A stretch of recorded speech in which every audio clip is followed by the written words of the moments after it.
शाक्य संघाची सभा, अत्यंत तंग वातावरण आणि सेनापतींचा आवाज घुमतोय, कोलियन विरुद्ध युद्ध पुकारलंच पाहिजे.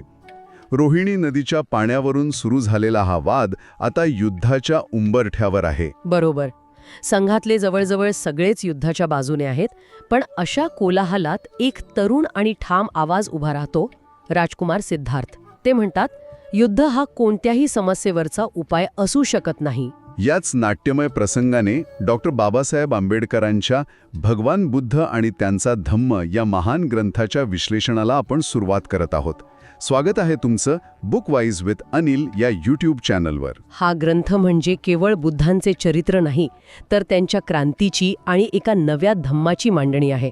चला तर मग या विचारांच्या प्रवासात खोलवर जाऊया. तर आपण थेट या नाट्यमय प्रसंगापासूनच सुरुवात करूया. या संघर्षाचं केंद्रस्थान होती ती सभा. हो, शाक्य संघाची सभा.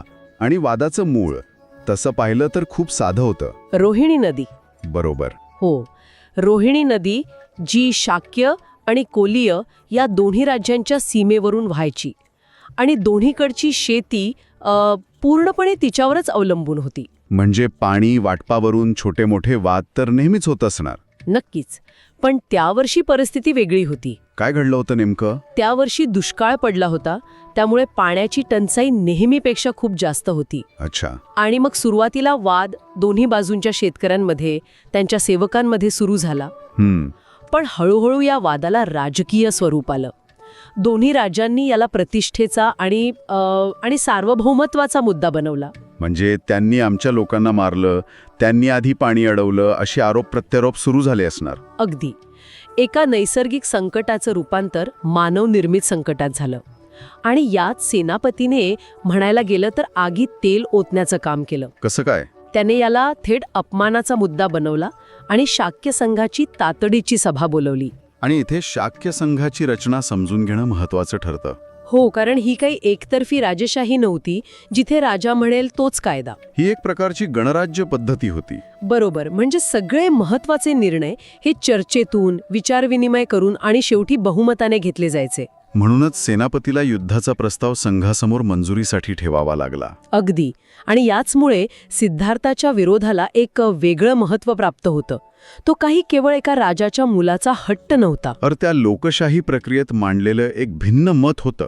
एक गणराज्याचा सदस्य म्हणून ते बोलत होते. हो, आणि सभेत त्यांनी अत्यंत शांतपणे पण खूप प्रभावीपणे आपली बाजू मांडली. काय होता त्यांचा युक्तिवाद? ते म्हणाले की शाक्य आणि कोलीय हे एकाच कुळातले आहेत, रक्ताच्या नात्याने भाऊबंद आहेत आणि इतक्या क्षुल्लक कारणावरून एकमेकांचा जीव घेणं हा निव्वळ मूर्खपणा आहे. त्यांचा मुद्दा होता की द्वेषाने द्वेष संपत नाही, तो फक्त वाढत जातो. पण ही भूमिका थोडी आदर्शवादी नाही का वाटत? म्हणजे एका बाजूला रक्ताचं नातं होतं, पण दुसऱ्या बाजूला राज्याचा सन्मान होता, हजारो लोकांची पाण्याची गरज होती. खरंय. आणि सेनापतीनं तोच मुद्दा उचलून धरला. त्याने काय प्रतिवाद केला? त्याने थेट क्षत्रिय धर्माची आठवण करून दिली. तो म्हणाला, राजकुमार, तुम्ही क्षत्रिय धर्माला विसरला आहात. राज्याचा सन्मान सर्वोच्च असतो. आणि प्रसंगी भावाशीही लढावा लागलं तरी मागे हटू नये. बरोबर. त्याने राष्ट्रवादाचा, कर्तव्याचा मुद्दा समोर आणला आणि संघातील बहुसंख्य सदस्यांना त्याचं म्हणणं पटलं. म्हणजे युद्धाच्या बाजूने मतदान झालं. हो, लोकशाही मार्गाने युद्धाचा प्रस्ताव मंजूर झाला आणि सिद्धार्थाचा विरोध फेटाळला गेला. आता इथे खरा संघर्ष सुरू झाला, कारण लोकशाही मार्गाने घेतलेला निर्णय सिद्धार्थावर बंधनकारक होता. पण त्यांनी तो मानला नाही. त्याने स्पष्टपणे नकार दिला. हो, जेव्हा सिद्धार्थाने स्पष्ट केलं की मी या रक्तपातात सहभागी होणार नाही आणि या निर्णयाला माझं समर्थन नाही, तेव्हा ते एक प्रकारचं बंड होतं. त्यांनी फक्त एका निर्णयाला नाही तर एका प्रकारे बहुमताच्या हुकुमशाहीलाच आव्हान दिलं होतं. अगदी. आणि संघाचा निर्णय न मानण्याचे परिणाम खूप गंभीर होते. ते तर असणारच. सेनापती नक्कीच संतापला असेल. खूप. त्याने संघाच्या नियमांचा दाखला देत सिद्धार्थासमोर 3 अतिशय कठोर पर्याय ठेवले. कोणते होते ते 3 पर्याय? पहिला, सैन्यात भरती होऊन युद्धात सामील होणं, म्हणजे सरळ सरळ संघाचा निर्णय मान्य करणं. ठीक आहे. दुसरा पर्याय होता देहांत शासन स्वीकारणं, म्हणजे मृत्यूदंड. हो, मृत्यूदंड. आणि तिसरा पर्याय होता देशत्याग करणं. देशत्याग म्हणजे आपलं राज्य, घर, माणसं सगळं काही सोडून कायमचं निघून जाणं. हो, कायमचं. हे तर ही तर खूपच कठोर पर्याय आहेत. आमच्यासारखं वागा, नाहीतर मरा किंवा निघून जा असं सांगण्यासारखं आहे. आणि इतकंच नाही, यासोबत एक धमकीही होती. आणखी धमकी? हो, आणि ती या पर्यायांपेक्षाही जास्त क्रूर होती. काय होती ती? जर सिद्धार्थाने यापैकी काहीच निवडलं नाही तर त्यांच्या संपूर्ण कुटुंबावर सामाजिक बहिष्कार टाकला जाईल आणि त्यांची सगळी मालमत्ता जप्त केली जाईल. काय सांगताय? म्हणजे केवळ त्यांनाच नाही तर त्यांच्या पत्नीला आणि मुलालाही रस्त्यावर आणण्याची ही धमकी होती. हो, कल्पनाच करवत नाहीये. एका बाजूला आपलं तत्व, आपली अहिंसेची भूमिका, आणि दुसऱ्या बाजूला आपलं कुटुंब, त्यांचं भविष्य. आणि याच क्षणी सिद्धार्थाने तो ऐतिहासिक निर्णय घेतला. त्यांनी कोणता पर्याय निवडला? त्यांनी मृत्यूदंड नाकारला, युद्धात सामील होण्यासही नकार दिला. त्यांनी तिसरा पर्याय निवडला, देशत्याग. देशत्याग? पण त्यांनी या शिक्षेला एका वेगळ्याच उंचीवर नेऊन ठेवलं. म्हणजे? ते म्हणाले, ठीक आहे, मी देशत्याग करेन, पण एक हद्दपार झालेला माणूस म्हणून नाही. मग? तर मी परिव्राजक होईन. परिव्राजक म्हणजे संन्यासी. घर, कुटुंब, राज्य, सुखसोयी सगळं सोडून सत्याच्या शोधात निघणारा. हे स्पष्ट दिसतं. हो, त्यांनी शिक्षेचं रूपांतर एका उदात्त त्यागात केलं. बरोबर. संघाला त्यांना शिक्षा करायची होती, पण सिद्धार्थाने त्या शिक्षेला एका मोठ्या ध्येयाचं रूप दिलं.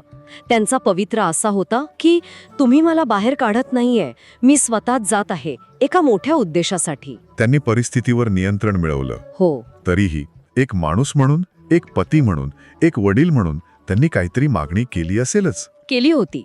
त्यांनी एकच विनंती केली होती संघाला, काय? की त्यांना फक्त 7 दिवसांची मुदत मिळावी, जेणेकरून ते आपली पत्नी यशोधरा आणि नुकताच जन्मलेला मुलगा राहुल यांना एकदा भेटू शकतील, त्यांचा निरोप घेऊ शकतील. आणि संघानं ती मान्य केली? नाही. संघ इतका कठोर आणि सुडाने पेटलेला होता की त्यांनी ती साधी मानवी विनंतीही फेटाळून लावली. म्हणजे त्यांना त्याच रात्री? हो, त्याच रात्री कपिलवस्तू सोडून जाण्याचा आदेश दिला. कोणताही निरोप नाही, कोणतीही भेट नाही. हे खूपच वेदनादायी आहे. आणि इथूनच त्या महान त्यागाची म्हणजे महाभिनिष्क्रमणाची सुरुवात होते. होय, पण बाबासाहेब या महाभिनिष्क्रमणाकडे पारंपरिक कथांपेक्षा खूप वेगळ्या दृष्टिकोनातून पाहतात.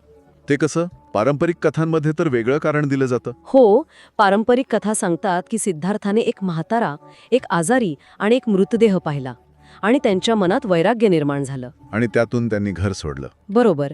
पण बाबासाहेबांच्या मते हा त्याग वैराग्यातून नाही, तर एका राजकीय आणि सामाजिक संघर्षातून, एका शिक्षेतून जन्माला आला आहे. हां, खूपच महत्वाचा फरक आहे. म्हणजे बुद्धांच्या प्रवासाची सुरुवातच एका अन्यायी निर्णयाला दिलेल्या नकाराने होते. हो, एका ठोस वास्तविक आणि राजकीय घटनेपासून होते, केवळ भावनिक वैराग्यातून नाही. आणि मग त्या रात्रीचा प्रसंग, तो कसा घडला? तो प्रसंग अत्यंत भावनिक आहे. मध्यरात्री झाली होती. राजकुमार सिद्धार्थ आपला विश्वासू सारथी छन्न आणि प्रिय घोडा कंठक याला घेऊन गुपचूप राजवाड्याच्या बाहेर पडले. कोणालाही काहीही कल्पना न देता. हो, आणि ते अनोमा नदीच्या तीरावर पोचले. त्या एका क्षणात किती गोष्टी मागे सुटत होत्या. राज्य, ऐश्वर्य, पत्नी, नुकताच जन्मलेला मुलगा, आणि पुढे काय याचा काहीच अंदाज नाही. तिथे पोचल्यावर काय झालं? तिथे पोचल्यावर त्यांनी आपले राजेशाही वस्त्र, दागिने, सगळे अलंकार काढले आणि छन्नाच्या हातात दिले. हां. आणि मग त्यांनी आपली तलवार काढली आणि स्वतःचे लांब केस कापून टाकले. तो एका राजकुमाराचा भिक्षूमध्ये झालेला कायापालट होता. आणि त्यांनी छन्नाला काय निरोप दिला? त्यांनी छन्नाला आज्ञा केली, हे सर्व आणि कंठकाला घेऊन तू परत जा. माझ्या वडिलांना, प्रजापती गौतमीला आणि यशोधरेला सांग की मी त्यांना सोडून गेलो नाही, तर एका मोठ्या ध्येयासाठी निघालो आहे. हे छन्नासाठी स्वीकारणं खूपच कठीण गेलं असेल. तो तर त्यांचा बालपणापासूनचा सोबती होता. हो, अजिबात सोपं नव्हतं. छन्न जमिनीवर बसून रडू लागला, गयावया करू लागला. तो म्हणाला, तुम्हाला असे एकटे या अरण्यात सोडून मी कसा परत जाऊ? मी नाही जाणार. ठक, त्याच्याबद्दलचं वर्णन तर खूपच हृदयस्पर्शी आहे. हो, असं म्हणतात की जेव्हा सिद्धार्थ जायला निघाले तेव्हा कंठक त्यांचे पाय चाटू लागला आणि त्याच्या डोळ्यातून घळाघळा अश्रू वाहत होते, जणू काही त्यालाही आपल्या मालकाची ही कायमची ताटातूट समजली होती. सिद्धार्थाने त्याच्याही पाठीवरून हात फिरवला आणि जड अंतःकरणाने छन्नला परत पाठवलं. बाबासाहेब हे वर्णन मुद्दाम करतात. त्यांना ह्यातून काय दाखवायचंय? त्यांना हे अधोरेखित करायचंय की हा निर्णय घेणारी व्यक्ती रक्ता मांसाची होती, तिला भावना होत्या. हा त्याग किती मोठा आणि किती किती वेदनादायी होता हे त्यांना दाखवायचंय. हा काही सहज घेतलेला वैराग्यातून आलेला सोपा निर्णय नव्हता. नाही, यात प्रचंड आंतरिक संघर्ष होता. आणि या संघर्षाची तीव्रता छन्नच्या परतीच्या प्रवासातूनही दिसते असं म्हणतात. अगदी. ज्या प्रवासाला यायला त्यांना फक्त 1 रात्र लागली होती, हो, तोच परतीचा प्रवास करायला दुःखी छन्नला 8 दिवस लागले. त्याचं मनच लागत नव्हतं. तो हळूहळू थांबत थांबत परतत होता. आणि जेव्हा ते दोघे राजकुमाराशिवाय कपिलवस्तूत परतले असतील तेव्हा संपूर्ण शहरावर दुःखाचा डोंगर कोसळला. सगळीकडे फक्त आक्रोश आणि दुःख पसरलं होतं. तर या सगळ्या चर्चेचा आपण थोडा आढावा घेऊया. या भागाचं सार असं काढता येईल का की बाबासाहेबांच्या मते हा केवळ एका व्यक्तीच्या वैराग्याचा प्रवास नाही, तर एका सामाजिक राजकीय बंडाचा पाया आहे. नक्कीच. हीच तर आंबेडकरांच्या बुद्धविषयक दृष्टिकोनाची पहिली आणि सर्वात महत्वाची ओळख आहे. आणि म्हणूनच ते ग्रंथाशी सुरुवात या राजकीय घटनेने करतात. हो, त्यांच्या मते सिद्धार्थ गौतमाचा प्रवास हा केवळ वैयक्तिक मोक्षाचा किंवा आत्मज्ञानाचा नाही, त्याची सुरुवातच एका सामाजिक क्रांतीच्या विचाराने होते. एका अशा व्यवस्थेला नकार देण्याने होते जी माणसामाणसात भेद करते आणि युद्धाला प्रोत्साहन देते. अगदी बरोबर. त्यांना बुद्धांना केवळ एक आध्यात्मिक गुरु म्हणून नाही, तर एक महान समाज सुधारक म्हणून सादर करायचा आहे. ज्यांचा मार्ग हा केवळ वैयक्तिक साधनेचा नसून सामाजिक न्यायाच्या लढ्याचाही आहे. अगदी तसंच. आणि म्हणूनच हा ग्रंथ इतका महत्वाचा ठरतो. तो आपल्याला बुद्धांकडे पाहण्याची एक नवी, तर्कशुद्ध आणि अधिक मानवी दृष्टी देतो. तो त्यांना देवत्वाच्या पलीकडे जाऊन एक महान माणूस म्हणून सादर करतो. खरंच या पहिल्या प्रसंगानेच विचारांना एक नवी दिशा दिली आहे. आणि यावर विचार करताना एक प्रश्न मनात येतो. सिद्धार्थाचं पहिलं मोठं पाऊल हे ज्ञानाचं किंवा ध्यानाचं नव्हतं. ते होतं एका प्रस्थापित व्यवस्थेला आणि बहुमताला ठामपणे नाही म्हणण्याचं. या नकाराने सुरू झालेल्या प्रवासाचा आजच्या काळात काय अर्थ असू शकतो? जर तुम्हाला बुद्धांच्या विचारांची ही नवी मांडणी आवडली असेल तर बुक वाईज विथ अनिलला सबस्क्राईब करायला विसरू नका. जय भीम.